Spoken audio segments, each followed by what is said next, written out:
Iran ও Israel যুক্তরাষ্ট্রের মধ্যে সংঘাত শুরুর পর বিশ্ব বাণিজ্যের প্রধান ধমনী হরমুজ প্রণালী কার্যত অবরুদ্ধ হয়ে পড়েছে।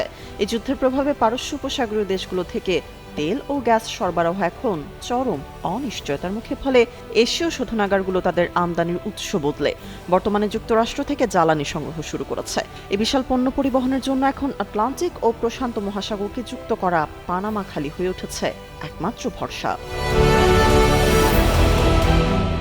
চাহিদার তুলনায় সক্ষমতা কম হওয়ায় পানামা খালে জাহাজ চলাচলের সিরিয়াল নিয়ে বর্তমানে হাহাকার দেখা দিয়েছে।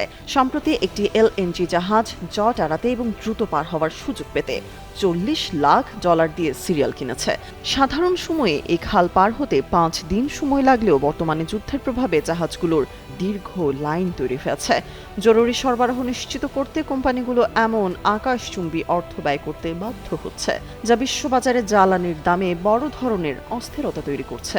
নন ইনভার্টার এসির দামে ঘরে আনুন বিদ্যুৎ সাশ্রয়ী ইনভার্টার এসি।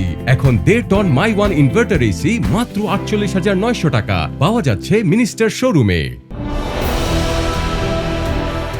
এই অস্থিতিশীল পরিস্থিতির মধ্যেই বিশ্বের অন্যতম ব্যস্ত রুট মালাক্কা প্রণালীতে জাহাজ চলাচলে টোল আদায়ের প্রস্তাব দিয়েছে ইন্দোনেশিয়া। দেশটির অর্থমন্ত্রী পূর্বায়া ইউধি সাদেওয়া জানান, কৌশলগত রুটে অবস্থান করেও ইন্দোনেশিয়া এখন পর্যন্ত কোনো সুখ পাচ্ছে না। প্রেসিডেন্টের নির্দেশনায় দেশটি এখন বৈশ্বিক অর্থনীতিতে নিজেদের প্রভাব বাড়াতে চায়। মূলত ইরানের হরমুজ প্রণালীর পরিকল্পনার আদলেই তারা এই নতুন শুল্ক নীতি চালুর কথা ভাবছে।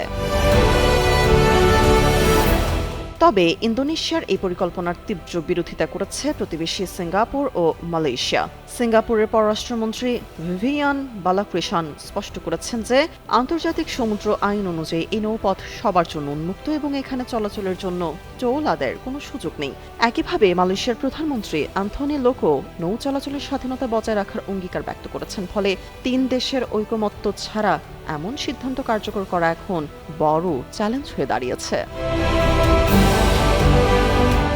তামান্না তাবাসসুম শ্রেয়া, যুগান্তর নিউজ।